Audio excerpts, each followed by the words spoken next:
जीवनात सत्संगाला विशेष महत्व आहे।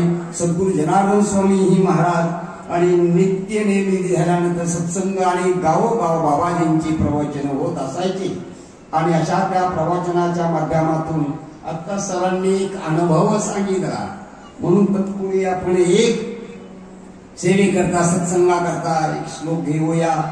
भक्तिभाव गीतेमध्ये भगवंताने भक्तांची काही लक्षणं सांगितली आहे आणि त्या 12व्या अध्यायामध्ये भक्तांची लक्षणं भक्त आणि देवाचा आणि भक्ताचा जवळचा संबंध आहे। ममे अंशे जीवलोके जीव सनातना मनाशष्टानी इंद्रियानी प्रकृती स्थानी दर्शती। जीव आणि शिव यांचे ऐक्य करण्याकरता संतांचा अवतार आहे। अनपेक्ष सुचिर दक्ष उदासीन करता सर्वारंभ परित्यागी यो मद भक्त समप्रिया। संतोष सतत योगी येतात्मा दृढ निश्चय मया अर्पित मनोबुद्धी यो मद भक्त समप्रिया। भगवंताला भक्त आवडतो आहे। भगवंताला चराचर सृष्टीमध्ये काही आवडलं नाही, फक्त एक आवडलं ते अनन्य भक्त। म्हणून अशा त्या भक्तांची लक्षणं सांगितली। संतुष्ट सतत योगी यथात्मा दृढ निश्चय मया अर्पित मनोबुद्धी यो मद भक्त समप्रिया। मन आणि बुद्धी अर्पण करणारा भगवंताला भक्त प्रिय आहे। म्हणून तर त्या भगवंताने वैकुंठ सोडून देव संता घरी राहिला। या सुखा कारणे देव वेडावाला वैकुंठ सोडून देव संता घरी राहिला। धन्य धन्य संतांचे सदन लक्ष्मी सहित नारायण। आणि अशा तो भगवंताचा आणि भक्तांचं ऐक्य आणि अशा भगवान शिवाचं आणि सद्गुरू जनार्दन स्वामी महाराजांचं ऐक्य आणि सद्गुरू जनार्दन स्वामी महाराज योगेशिव योगीम पुरुष महापुरुष सत्पुरुष म्हणून त्यांची गणना झाली आणि त्या गणनेच्या अनुषंगाने भारताच्या कानाकोपऱ्यात बाबाजींचा आणि परिचय झाला। आणि महाराष्ट्राच्याही कानाकोपऱ्यात बाहेरच्या राज्यामध्ये अनेक ठिकाणी बाबाजींचा परिचय आहे आणि परिचय असून ती अनुभूती दिव्य आहे। म्हणून आता शब्द काढला आहे की दिव्य या समाधीच्या प्रांगणामध्ये होत असलेला हा उत्सव आणि ते उत्सव प्रदोष व्रत हे भगवान शिवाचं व्रत। बाबाजी शिव योगी होते। आता सरांनी सांगितलं उन्हाळ्यामध्ये भुईमुंग फोपाट्यामध्ये टाकून दिला, नंतर पाऊस आला आणि त्या काही व्यवस्था नसताना आणि अगोदर भुईमुंग टाकला, नंतर विहिरीचं काम सुरू, नंतर पाण्याची व्यवस्था टुमकीला असताना अशीच घडलेली एक घटना। ऊसाचं वावर बांधलं, बेनं आलं आणि बाबाजींनी ऊस लावा म्हटलं। बाबाजी आता हे ऊस लावायचा पण पाण्याची काय व्यवस्था आहे? संतांना माहिती असतं, त्यांची ती दिव्य लीला असते। आणि काय आता बंधाराच होता, बंधाराच्या खाली लगेच विहीर घेतली, इकडं ऊस लावायला सुरुवात करून दिली आणि तिकडं विहिरीला। आता आपल्याकडं कसं असतं, आधी विहीर सायपण नंतर ऊस लावतो। आता त्यांनी म्हणून नाथाच्या घरची उलटीचं खोणं पाण्याला मोठी लागली तहाना, आत घागर बाहेर पाणी, सांगा आमचे कोडे लांड्यासाठी शेळी रडे। ते कोडं ते कोडं सर्वसामान्य माणसाच्या बुद्धीच्या पलीकडचं आहे। साहेब म्हणला तर बाबाजी हे कसं काय आज? नाही तू बघ, फक्त बघ, रान बांधलं आहे, ऊस बेना आलेला आहे, कशाला विचारता? गेली बंधाऱ्याजवळ गेली आणि बस खोदलं खड्डं, पाणीच पाणी। आणि आता बंधाऱ्याखालीच असल्यामुळं पाणी नसणारच। आता तो भाग म्हटलं बाबाजी सायपण एका दिवसात आले. बरेचसे लोक ट्रकमध्ये आले आणि ट्रॅक्टरमध्ये आले आणि सायपण झाली. त्याच दिवशी, ज्या दिवशी वावर बांधलं, बेनं आलं, त्या दिवशी संध्याकाळ पाणी तिथं आलं. 2.5 किलोमीटर असं तो अंतर. आणि अशी बाबाजींची दिव्य लीला. बाबाजी सत्पुरुष होते, महापुरुष होते, योगी होते. एक घडलेला प्रसंग. मातापूर आहे, कारेगाव इकडे अशोकनगरच्या खाली. त्या गावामध्ये काय घटना असेल, काहीतरी शापित गाव होतं. ती मंडळी बाबाजींकडे वेरुळा असताना गेली. वेरुळा असताना त्या ठिकाणी गेले आणि बाबाजींना सांगितलं, बाबाजी आमच्या गावाला तुमचं प्रवचनाचा कार्यक्रम घ्यायचा आहे. बाबाजी म्हणे, बाबाजींनी ओळखलं यांचं गाव शापित आहे, पाऊस सगळ्या कडाकडानं पडतो, पण त्या शिवारात मातापूरला पाऊस पडत नव्हता. तिथल्या लोकांनी सांगितले मला ही घटना आहे. अशोकराव उंडे कंपनी. बाबाजींनी तारीख दिली. आता महिना कोणता होता मला काय आठवत नाही. आणि त्याप्रमाणे बाबाजी त्या गावात गेले. मारुतीचे मंदिरामध्ये प्रवचनालय काय, आता गावातले लोक आजूबाजूचे काही आले असतील, असे तसे 700-800 लोक असतील. बाबाजी गेले आणि असा पाऊस सुरू झाला तो सर्व लोक वल्ले चिम झाले पुढल्या पटांगणामध्ये. आणि सगळ्या महिलांनी पुरुषांनी त्या वाहत्यात पाणी वाहत होतं गल्लीना, तिथं सगळ्यांनी दंडवत घेतले. बाबाजी आणि आमच्या गावाला तुम्ही आले, अनेक दिवसापासून आजूबाजूला पाऊस पडायचा पण इथं पडत नव्हता. ही तुमची कृपा झाली, तुमचा आशीर्वाद झाला आणि तेव्हापासून दरवर्षी आणि त्या गावाला पाऊस पडायला आहे. ही मंडळी आहे ना, ही बरोबर आहे ना. हां, ही मातापूरची मंडळी आलेली इथं. हां, आणि अशा बाबाजींच्या दिव्य लीला, दिव्य असे आजही दिव्य अनुभव बाबाजींचे आहे.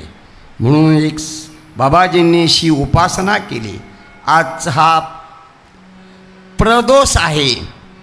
प्रदोष, शनी प्रदोष विशेष. शनिवारी प्रदोषाला शनी प्रदोषचं विशेष महत्त्व आहे. शनी प्रदोषाची ही एक गुरुचरित्रामध्ये घटना आहे.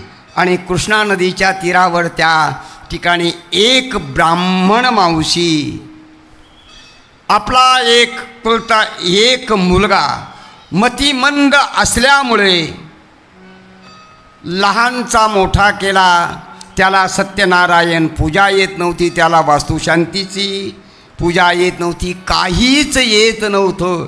त्याचे वडील 4 राष्ट्रामध्ये त्या विलची ती भाषा सर्व 6 शास्त्र 18 पुराण सर्वामध्ये ते पारंगत होते.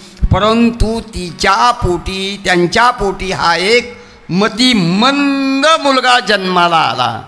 लहानचा मोठा केला. काही दिवसांनी वडील वारले. त्यांचं नाव लौकिक होतं. लहानचा मोठा होत गेल्यानंतर आईने विचार केला, आईची एकटी करशीत. नंतर खूप परिस्थिती हलावली आणि धुनी भांडी करून कसं तरी या मुलाचा उदरनिर्वाह करायची. याला काहीच येत नव्हतं, तो मतिमंद होता. शेवटी आई त्रासली, इतकी त्रासली का बस म्हणे आता नदीतच आपलं जीवन आता संपावा. म्हणून एक दिवस तो असा 17-18 वर्षाचा मुलगा घेऊन नदीच्या कडाला आली. आणि लांबून दुरून एक योगी, शिवयोगी अर्थात श्रीपाद वल्लभ भगवान दत्तात्रयाचा पहिला अवतार.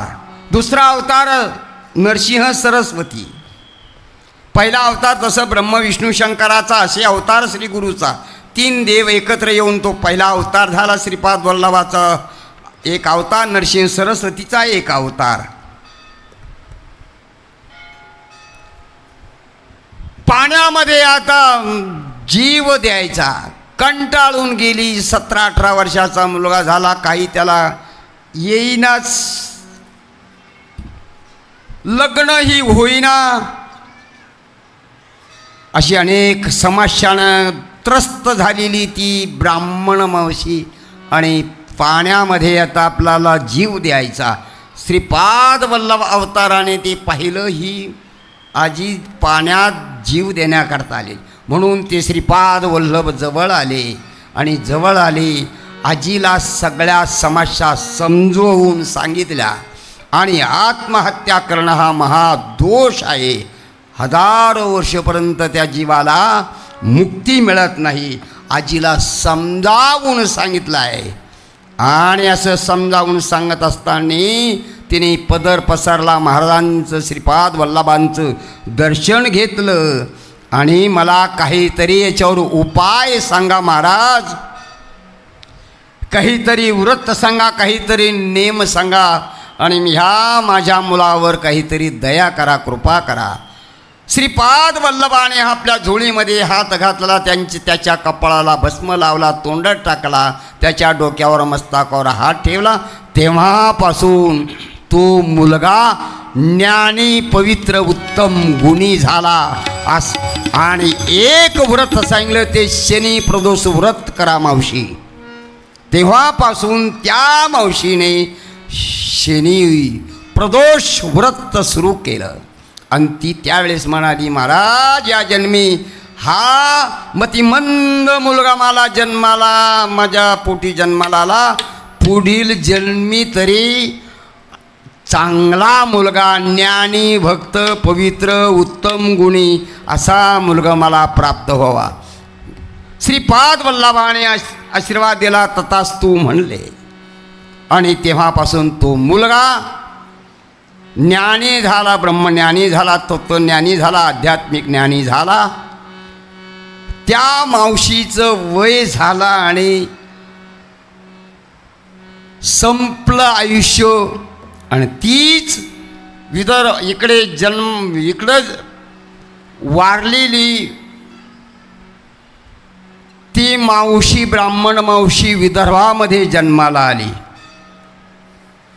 इकडं वारली आणि तिकडं जन्माला आली विदर्भामध्ये. लाड कारंजा म्हणून, लाड कारंजा, दत्ताचा कारंजा म्हणतो पण, लाड कारंजा तिकडे जन्माला आली. तिचं नाव लहानपणीच अंबिका ठेवलं. तीच ब्राह्मण मावशी इकडं आपण म्हणतो ना, पोटिया, हा वडील आले, आजोबा आले, फलाना आला, बिस्ताना आला, पोटी आले, म्हणजे इकडची.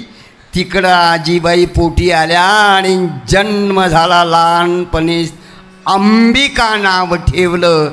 अशीच ती अंबिका. त्याच गावामध्ये, लाड कारंजा गावामध्ये, एक ब्राह्मण कुटुंबातील माधव नावाचा एक मुलगा, त्याच्याशी लग्न लावून दिलं.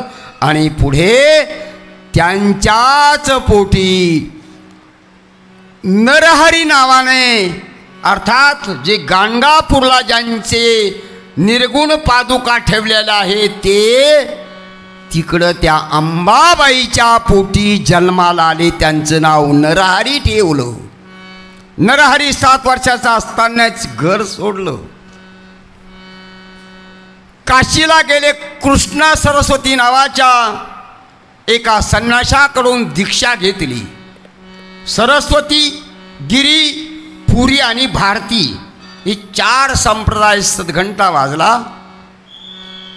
ज्यांनी ज्यांनी ज्या ज्या शाखेची दीक्षा घेतली जाते, आपले बाबाजी जनार्दन स्वामी गिरी संप्रदायाची दीक्षा घेतली म्हणून त्यांचं नामकरण त्यावेळेस मौनगिरी केलं. मौनगिरी म्हणून हा गिरी परिवार. या गिरी परिवाराचे उपास्य देवता हे भगवान दत्तात्रय. बाबाजी दत्त, शिव, नाथ सर्व उपासक होते. विठ्ठल, पांडुरंग ही सगळी उपासना बाबाजींच्या जीवनामध्ये. म्हणून सरस्वती नामाची दीक्षा घेतली. कोणी गिरी नामाची घेतं, कोणी पुरी नामाची घेतं, कोणी भारती नावाची घेतं, कोणी सरस्वती नावाची दीक्षा घेतं. कृष्ण सरस्वती ज्यावेळेस हे नरहरी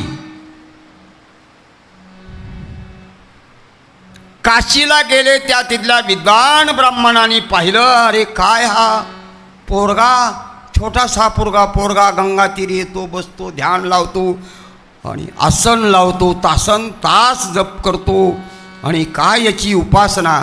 आणि काही दिवसांनी कृष्ण सरस्वती नावाचे एक वृद्ध संन्यासी त्यांनी आणि यांना दीक्षा दिली. आणि ती दीक्षा दिली त्यावेळेस नामकरण बदललं, ते नरसिंह सरस्वती अशी ती नरसिंह सरस्वतीची ती. आणि हा शनी प्रदोषचा प्रसाद, शनी प्रदोष व्रत श्रीपाद वल्लभांनी सांगितलं आणि त्याप्रमाणे तिने राहिलेल्या आयुष्यात ते केलं. आणि हा पुढील जन्माला हा बाळक जन्माला आला ते नरसिंह सरस्वती.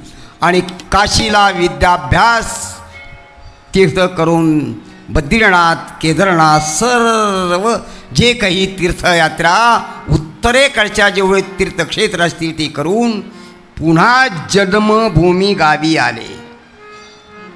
जन्मभूमी गावी आले, ओळख पाळख झाली. 7 वर्षाचा असताना 8 वर्षाचा असताना गेलेला आणि आता तो 17, 18, 20, 22 वर्षाचा असताना आला. आणि गावामध्ये मग प्रवचन हे झालं, सगळी माहिती झाली. आणि माहिती झाल्यानंतर त्यांची एक बहीण होती, अरे तिचं नाव रत्नाबाई. ती म्हणाली, दादा अरे तू संन्यास घेतला, मलाही संन्यास घ्यायचा आहे. म्हणजे ताई संन्यास घेणं हे काही सगळ्यांच्या नशिबी नसतं, ज्याच्या त्याच्या प्रारब्धी असतं. म्हणून प्रारब्धे जोडे धन, प्रारब्धे अन्न आच्छादन, प्रारब्धे पुत्र कांता जाणं, आहे ते सगळं प्रारब्धाच्या हाती, तुझ्या प्रारब्धात नाही माने. म्हणजे दादा तुला आता हे भूत भविष्याचं ज्ञान सद्गुरू जनार्दन स्वामीकडे हे भूत भविष्याचं ज्ञान असायचं. आणि त्या रत्नाबाईला बहिणीला सांगितलं, बाई तुझ्या नशिबात नाही संन्यास, माझ्या नशिबात आहे म्हणून मी घेतला. म्हणे दादा तुला जर नशिबाचं समजतं माझं पुढचं काही सांग ना मग नशिबाचं. नको बाई तुला ऐकून काही वेळेस थोडंसं वाईट वाटेल. नाही सांगा म्हणे दादा. आणि असं म्हणल्यानंतर बहिणीचा आग्रह नरसिंह सरस्वतीने सांगितले, ताई अरे तुझं भविष्य खूप उज्ज्वल आहे, चांगलं आहे. जन्माजन्माच्या काही गोष्टी असतात, जन्मजन्माचे काही दोष असतात. आणि ते दोष, एका जन्माचा दोष सांगितला का, तुझ्याकडून एका जन्मी दोष घडला आहे आणि त्या दोषास्तव तुझ्या अंगाला कोड फुटणार आहे. तुझं लग्न होईल, तुला चांगलं पती मिळेल, तुझं खूप चांगलं होईल. वयाच्या अमक्या वर्षापासून तुझ्या अंगावर कोड फुटतील. म्हणे दादा हे कशामुळे? त्याला काही काय दोष घडला रे दादा माझ्याकडून 3ऱ्या जन्मी? काय नाही म्हणे ताई, एक मांजर व्याली आणि ती मडक्यात व्याली. तू पाणी आणायला त्या मडक्यात काही पिल्लं पाहिले नाही, ते चुलीवर ठेवलं, त्याच्यात पाणी टाकलं, पाणी आणायला शेंदायला विहीर गेली, तोपर्यंत ते पिल्लं उकडून मरून गेले. त्याचा एक ते 3 जन्मापूर्वी तुझ्याकडून तो दोष घडला. आणि त्यानंतर तू शेजारी पाजारी काही भांडणं लावले आणि असे 2-3 दोष तिला सांगितले. सांगितल्यानंतर ती घाबरली. म्हणे दादा याच्यावर काही उपाय सांग मला. आता मागच्या 3 जन्मापूर्वी काय जे घडलं आता मला या जन्मात काय माहिती. आणि तुझं सगळं चांगलं होईल, पण वयाच्या अमक्या शरीरावर आणि काही आणि हे येतील, कुष्ठरोग होईल, असं कुष्ठरोग कोड असं काहीतरी सांगितलं आहे संदेश. आणि त्यानंतर तिने सांगितलं की दादा आता हे घडलं याच्यावर उपाय काय. आणि तेव्हा नरसिंह सरस्वतीने सांगितलं की ताई मी ज्यावेळेस आता त्र्यंबकेश्वर, नाशिक ही सगळी गंगा गोदावरीची त्यांनी ही यात्रा केली आहे. यात्रा केली, ह्या गंगा गोदावरीच्या तीराना गेलेले आहे. म्हणून ज्या ह्या गंगा गोदावरीच्या तीरावर जी दत्तस्थानं आहे, दत्त मंदिर आहे, आपण दत्ताचा पार म्हणतोय कोपरगावला, मग तेच नरसिंह सरस्वती काहीतरी 4 दिवस 8 दिवस महिना 2 महिने किंवा अनुष्ठान म्हणा की राहिलेले, म्हणून ते दत्तपार म्हणून नाव पडलं. त्याचं कारण की नरसिंह सरस्वती आणि या गोदावरीच्या त्र्यंबकेश्वरपासून तर इकडे नांदेड औंढा परळीपर्यंत ते गेलेले आहे. आणि जे मग ज्या गोदावरीच्या ठिकाणी जे दत्त मंदिर आहे त्याचं एकमेव कारण नरसिंह सरस्वती त्या परिसरातून या परिसरातून गेले म्हणून. आणि औंढा परळीनंतर नरसिंह सरस्वती औदुंबरवाडीला 4 महिन्याचा चातुर्मास केला. संन्यासांचा चातुर्मास असतो. आषाढी एकादश ते कार्तिकी एकादश किंवा आषाढी पौर्णिमा ते कार्तिकी पौर्णिमा किंवा संन्यासांचा मध्ये 1-2 महिन्याचाही चातुर्मास असतो. आषाढी पौर्णिमा ते भाद्रपद पौर्णिमा असाही 2 महिन्याचाही संन्यासी चातुर्मास करतात. असा औदुंबरवाडीला चातुर्मास केला. त्यानंतर नरसिंहवाडीला आणि त्या ठिकाणी 12 वर्षे राहिले. आणि त्या 12 वर्षानंतर गाणगापूरला 36 वर्षे राहिले. आणि शेवटी आपला अवतार कार्य गाणगापूरला माघ प्रतिपदेला अवतार कार्य संपवलं. निर्गुण पादुका त्या ठिकाणी ठेवल्या. सांगण्याचं तात्पर्य की शनीप्रदोष व्रताचा महिमा श्रीपाद वल्लभांनी सांगितला आणि तो तिने तंतोतंत पाळला. त्या अनुषंगाने एक पुत्र प्राप्ती झाली, ती दिव्य पुत्र प्राप्ती. अशा या प्रदोषचा महिमा आहे. सोम प्रदोषचाही महिमा आहे. शनी प्रदोषचा महिमा आहे. सद्गुरू जनार्दन स्वामी महाराज तर खेडोपाडी जायचे. ह्याच सोप्या आणि साध्या भाषेमध्ये विठ्ठलाचा महिमा, पांडुरंगाचा महिमा, भगवान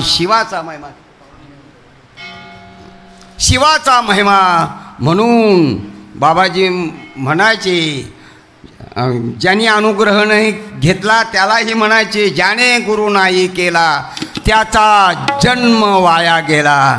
आणि अशा साध्या आणि सोप्या भाषेमध्ये बाबाजी ह्या गोष्टी सर्वसामान्य माणसांना सांगत असायची. सर्वसामान्य माणसं ते श्रवण करीत असायची. आणि तेच आज लोटाभार पाण्यावर आलेले आहे.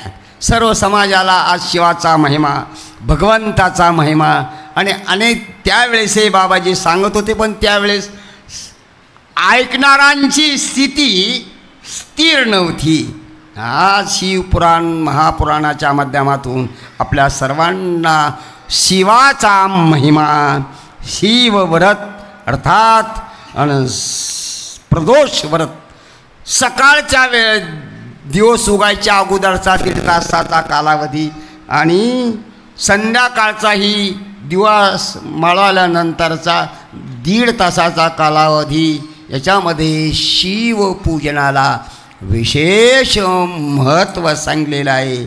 आणि ते अनेक लोक या ठिकाणी या माध्यमातून गेल्या अनेक वर्षापासून आपण या ठिकाणी हा महिमा, हा भगवंताचा महिमा, शिवाचा महिमा भाऊ पाटलांच्या माध्यमातून गेल्या अनेक वर्षे कैलासवासी चव्हाण साहेब हेही सुद्धा अनेक प्रवचनातूनही सांगत असायचे. असा शिवाचा महिमा, असा भगवंताचा महिमा. शिव नामाक्षर 2च अक्षर आहे. बाबाजी म्हणायचे शिव अक्षर 2 जोकावदे रात्रंदिन धन्य तयाचा संसार परमार्थाचे तेची घर. असं हे परमार्थाचं हे एक घर आहे. म्हणून राम नाम आणि शिवनाम या 2 नावाला विशेष महत्त्व दिलेलं आहे. म्हणून भजनामध्ये बी सांगितले आहे, नाम श्रेष्ठ सर्वाठाई. सगळ्यात श्रेष्ठ जर असं तर नाम. उठता बसता जेवता काय काम करत असताना नाम, म्हणून नाम श्रेष्ठ सर्वाठाई. ऐशी वेद देती ग्वाही.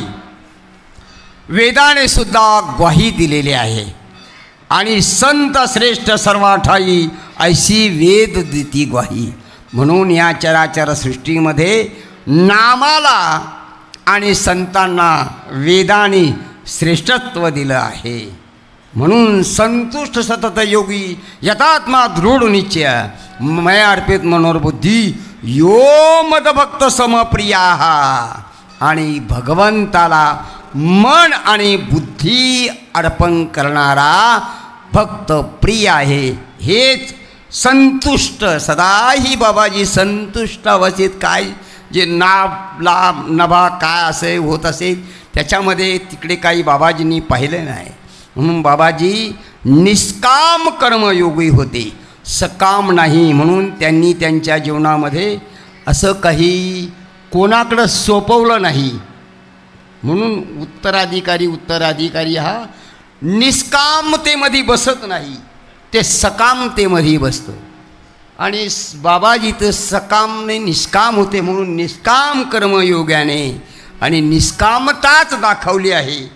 आणि अशी ती निष्कामता ती आजही त्यांच्या धर्मकार्यामध्ये आणि ती निष्कामता चालू आहे. अशी ती परंपरा संतुष्ट सगळ्या गोष्टीमध्ये संतुष्ट सतत योगी यथात्मा दृढ निश्चय मया अर्पित मनोबुद्धी यो मदभक्त समप्रिया.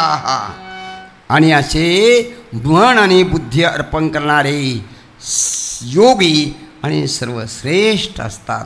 अशाच योगापैकी एक अडबंग नावाचा आणि एक शेतकरी धामुरीच्या त्या परिसरामध्ये शेतामध्ये नांगर वखर हाकीत असताना आणि त्या ठिकाणी आलेला आणि दुपारची वेळ झाली म्हणून तो माणिक नावाचा शेतकरी जेवणाकरता बसला आहे.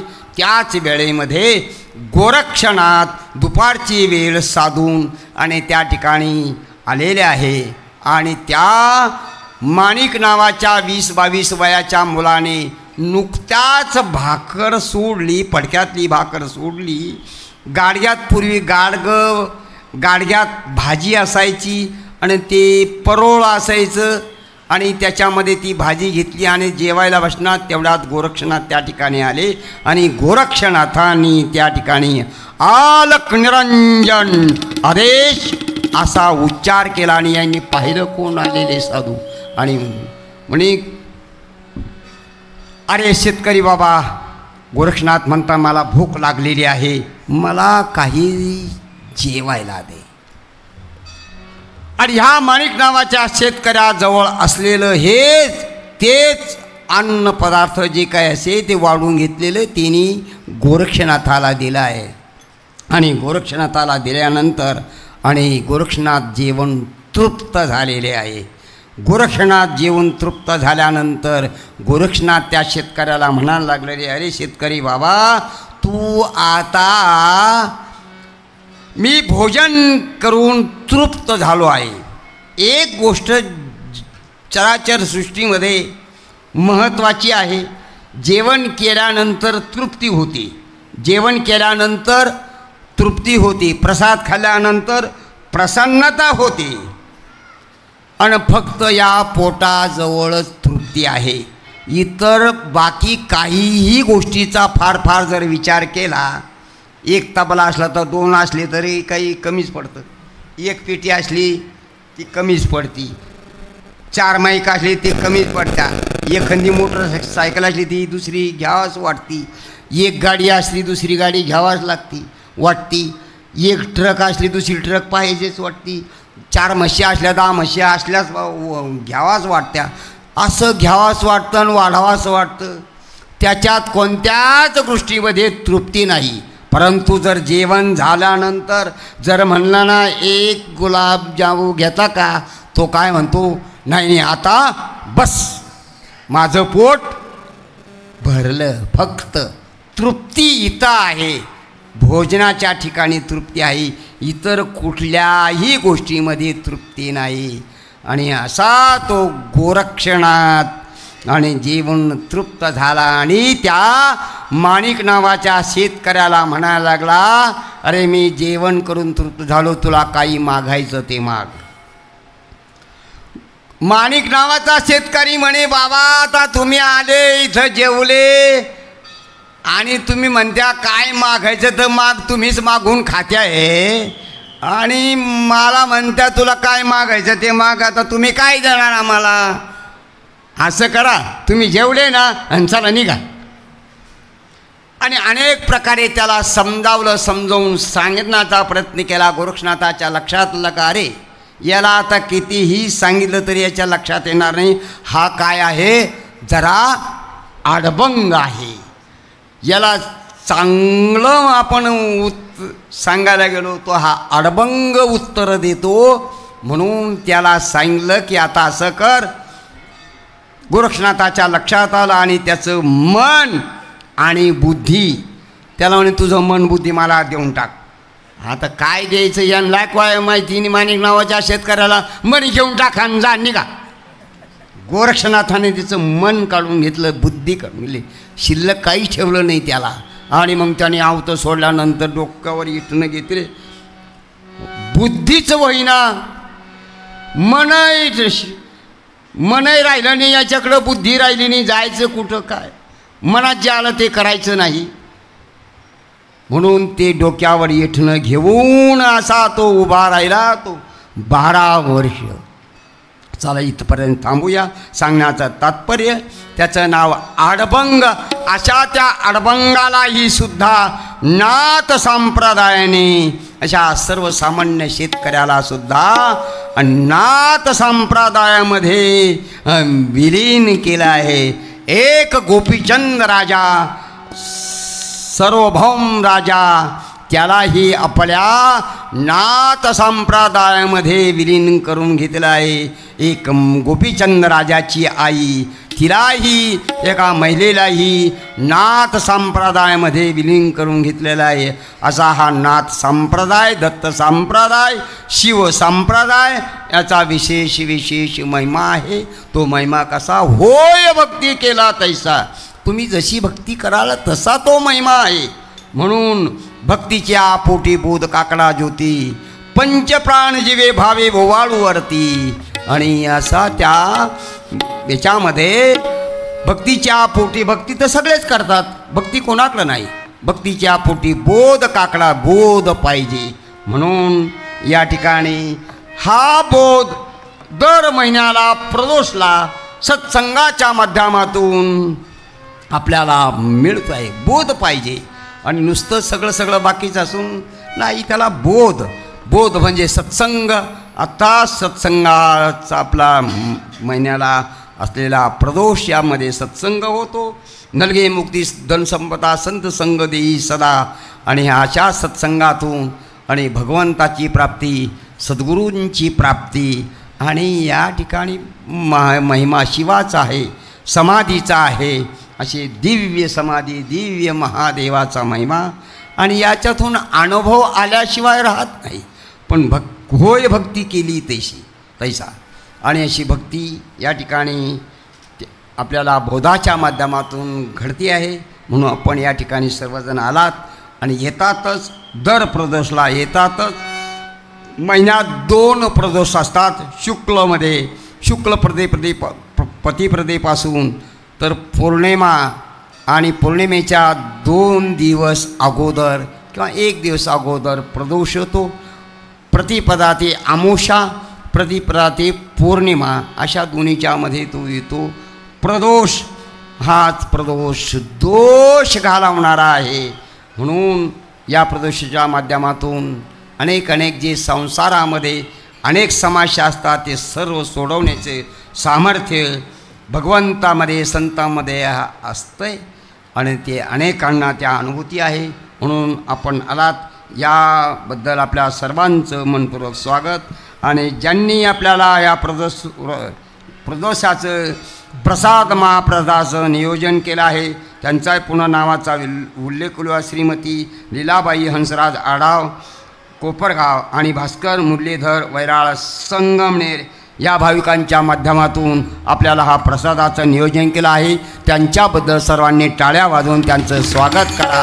आणि झालेली अल्पस सेवा सद्गुरुदेवांच्या पवित्र चरणी अर्पण करू सेवेला पूर्णविराम देऊ. जय जनार्दन, जय जनार्दन, जय जनार्दन. सद्गुरू जनार्दन स्वामी महाराज की जय. चला सर्वांनी पंग धरा. भजन नाही घेतलं मधी.